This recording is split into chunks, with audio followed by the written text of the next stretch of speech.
हम काव्य प्रकाश के अंतर्गत आचार्य मम्मट प्रतिपादित काव्य लक्षण का अध्ययन कर रहे थे। इससे पूर्व हमने सामान्य रूप से काव्य लक्षण की जो उन्होंने परिभाषा दी है, काव्य का जो लक्षण दिया है उसका सामान्य अर्थ और क्या उदाहरण दिया है वो पूरा देखा था, जिसके अंतर्गत हम लोग देख रहे थे आचार्य मम्मट ने काव्य का लक्षण दिया है। तदा दोषौ शब्दार्थौ सगुणा वनलंकृति पुनः क्वापौ। तदादोषौ शब्दार्थौ सगुणा वनलंकृति पुनः क्वापि। क्या कहा था? ऐसे शब्द और अर्थ काव्य हैं जो क्या हो, दोषों से रहित हो, गुणों से युक्त हो और कहीं कहीं पर अलंकार रहित भी हो, तो भी काव्य की हानि नहीं होती। और अलंकार रहित का तात्पर्य उन्होंने कॉपी इस पद का क्या तात्पर्य दिया था, जो हमने वृत्ति भाग में देखा था। कॉपी तेन एतदः यत्र सर्वत्र सालंकारौ क्वचित् तु स्फुटालंकार बिरेहपि न काव्यत्व हानि। तो हम सर्वत्र सालंकारो, किंतु कहीं पर स्फुट अलंकार नहीं भी हो तो अभी काव्यत्व की हानि नहीं होती है।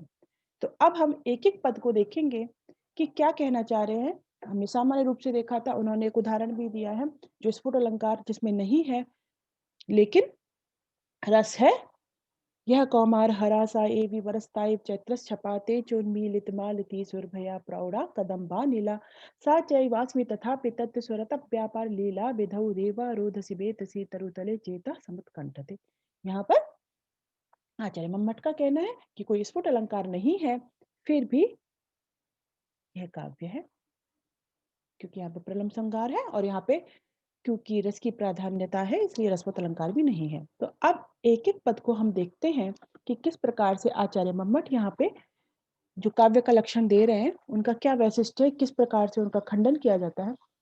तो सर्वप्रथम यहाँ पे जैसे यदि पद देखा जाए शब्दार्थौ, ठीक है, लक्षण में स्थित जो शब्दार्थौ पद है उसमें जो तत् सर्वनाम ये शब्दार्थ से पहले ना तद अदोषौ, तो तत् को अलग करते हैं। जो तत् सर्वनाम पद है वो काव्यम यस्य अर्थ कृते व्यवहार विधि शिवे त्रक्षते सद्यः पर निवृतये कांता सम्मित तयोपदेश, ये जो कारिका है काव्य प्रयोजन वाली, उससे में प्रयुक्त हुए काव्य पद का परामर्शक है।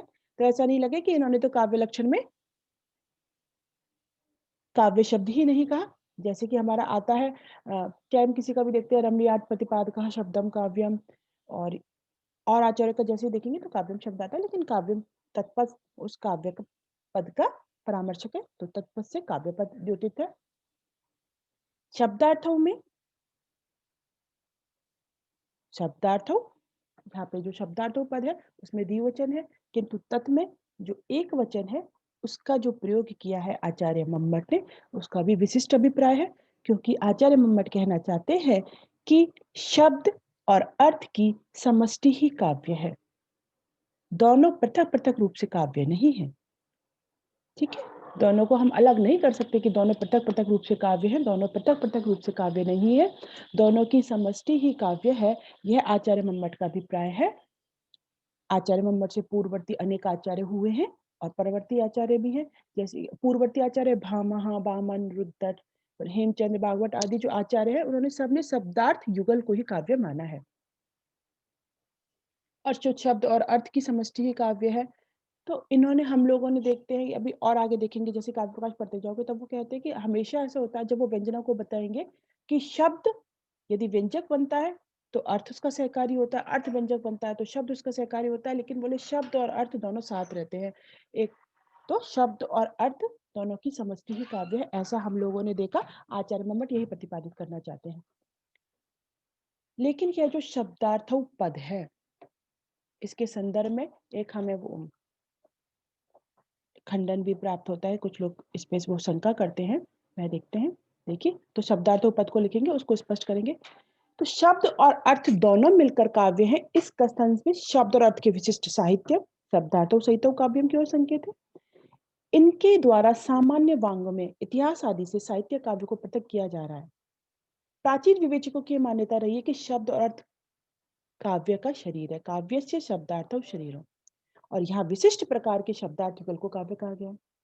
सहृदय, हृदयाह्लादकारिता अथवा रस व्यंजकता आदि शब्दार्थ युगल में ही है। अब यहाँ पे होता है कि पंडित राज जगन्नाथ की तरफ से एक आलोचना है पंडित राज जगन्नाथ ने जो शब्दार्थ यहाँ पे विशेष्य पद है और अदोषौ सगुणौ और अनलन गति पुनः कॉपी आदि विशेषण है। तो शब्दार्थ जो विशेष्य है उस उन्होंने आचार्य पंडित राज जगन्नाथ की तरफ से शब्दार्थ पद जो शब्दार्थ है उसको वो कहते हैं, उस पर उन्होंने आपत्ति उठाई है। पंडित राज जगन्नाथ का यह आक्षेप है कि शब्दार्थ युगल को काव्य मानने में कोई भी प्रमाण नहीं है। क्या कहते हैं? उनके अनुसार काव्य का लक्षण क्या है? पंडित राज जगन्नाथ ने अपने रसगंगाधर में काव्य का लक्षण क्या दिया है? रमणीयार्थ प्रतिपादकः शब्दम काव्यम। रमणीयार्थ प्रतिपादकः शब्दः काव्यम। जो रमणीय अर्थ का प्रतिपादक है वह शब्द ही काव्य है। उन्होंने ये परिभाषा दी है। तो वो जो शब्दार्थ युगल है उसको काव्य मानने में आपत्ति करते हैं। और क्या इसमें वो प्रमाण क्या देते हैं, तर्क क्या देते हैं? 3 युक्तियां दी हैं। ये कि शब्दार्थ युगल को आप काव्य मानोगे तो उसमें पहली बात तो कोई प्रमाण नहीं है, क्योंकि काव्यम उच्च ही पठ्यते काव्यम श्रुतम अर्थो न ज्ञातः। काव्य को पढ़ते या सुनते समय कभी अर्थबोध होता है और कभी नहीं होता। मान लो किसी ने काव्य पढ़ा, किसी ने कविता पढ़ी, किसी ने श्लोक पढ़ा, हमें कभी तो अर्थबोध हो जाएगा उसका, कभी उसका अर्थबोध नहीं होता, खाली शब्द ही मात्र रहते हैं हमारे लिए। तो कहना चाह रहे कि काव्य को पढ़ते या सुनते समय कभी अर्थबोध होता है और कभी नहीं होता। इन सब व्यवहारों पे यह व्यवहार दिखाई देता है, इसलिए काव्य के रूप में शब्द का ही ग्रहण होता है। पहली बात तो अगर ऐसा व्यवहार दिखता है। फिर दूसरा तर्क ये देते हैं जिसमें हम शब्दार्थ युगल को आप यदि काव्य मानते हो, ये ध्यान से सुनने की बात है थोड़ा सा। यदि शब्दार्थ युगल को काव्य मानते हो तो उसमें दो पक्ष हो सकते हैं। शब्दार्थ युगल को काव्य मानने में दो पक्ष हो सकते हैं कि काव्य जो है वो शब्द और अर्थ दोनों में व्यासज्य वृत्ति से रहता है। व्यासज्य वृत्ति क्या है? यानी दोनों में मिलकर रहने वाला धर्म है। काव्य शब्द और अर्थ दोनों में व्यासज्य वृत्ति से यानी दोनों में मिलकर रहने वाला धर्म है, या प्रत्येक पर्याप्त यानी दोनों में अलग अलग। ठीक है, अर्थात एक एक में अलग अलग भी काव्य रह सकता है। दो ही स्थितियां हो सकती है काव्य की, शब्द और अर्थ में या तो मिलकर रहे या अलग अलग रहे। अब वो कहते हैं इनमें से प्रथम जो व्यासज्य वृत्ति यानी दोनों में जो मिलकर एक साथ रहने वाला पक्ष है वो भी नहीं बन सकता, क्योंकि तब तो एको न दो, क्या होगा? एको न दो, इस व्यवहार के समान श्लोक वाक्य तो रहेगा लेकिन वो काव्य नहीं होगा, क्योंकि ये एक है दो नहीं है। श्लोक वाक्य तो रहेगा लेकिन काव्य नहीं होगा, इस प्रकार का व्यवहार होने लगेगा। और यदि आप प्रत्येक पर्याप्त वाला अर्थ लेते हो यानी दोनों में पृथक पृथक रहता है काव्य, दोनों में अलग अलग रहता है, तो बोले इस दशा में क्या होगा? एक ही श्लोक वाक्य में शब्द और अर्थ दोनों की दृष्टि से दोहरा काव्यत्व आ जाएगा, उसमें डबल काव्यत्व आ जाएगा। बोले इसलिए कह रहे हैं कि जो काव्य है वो शब्दार्थ निष्ठ धर्म नहीं है, शब्दार्थ उभय धर्म नहीं है, अपितु केवल शब्दनिष्ठ है।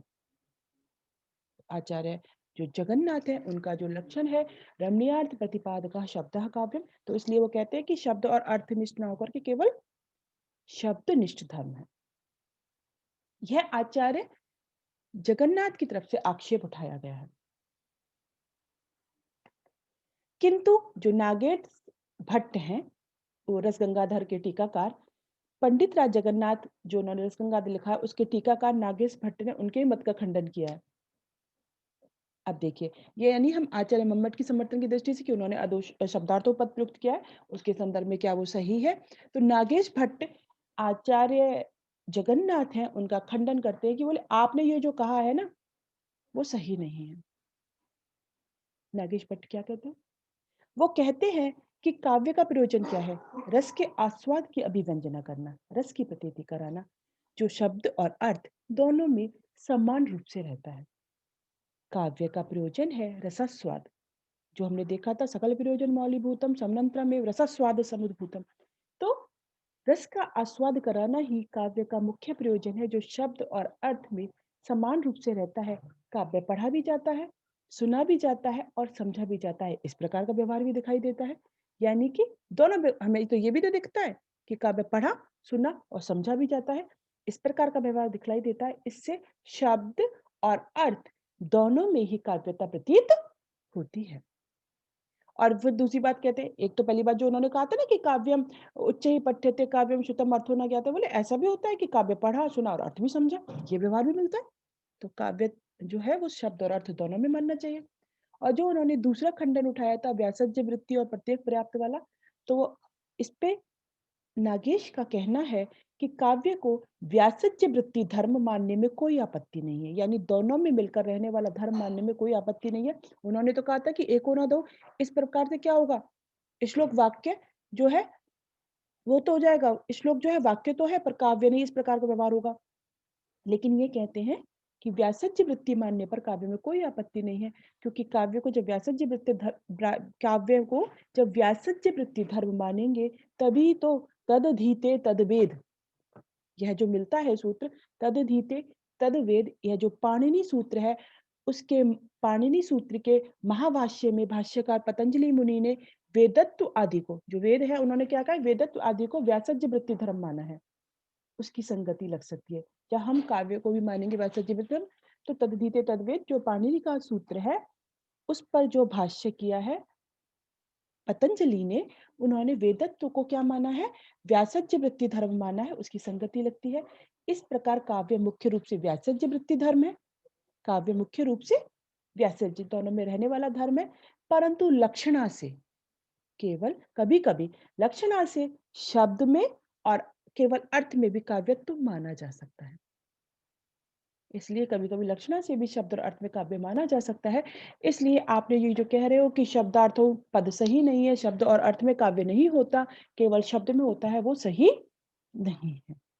तो यहाँ पे हम देखते हैं कि शब्दार्थ जो पद है, काव्य लक्षण में आचार्य मंमट ने प्रयुक्त किया है, उस पे पंडित राज जगन्नाथ किस प्रकार आपत्ति उठाते हैं और फिर उनके ही टीकाकार किस प्रकार उस आक्षेप का खंडन करते हैं।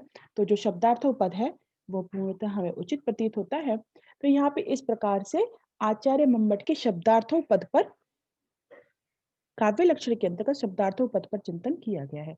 अब इसके बाद में हम एक अन्य पद अदोषौ, सगुणौ और अनलंकृत टिप्पणा कॉपी पर चर्चा करेंगे। वह हम अगले लेक्चर में देखेंगे। इसे आज यहीं समाप्त करते हैं।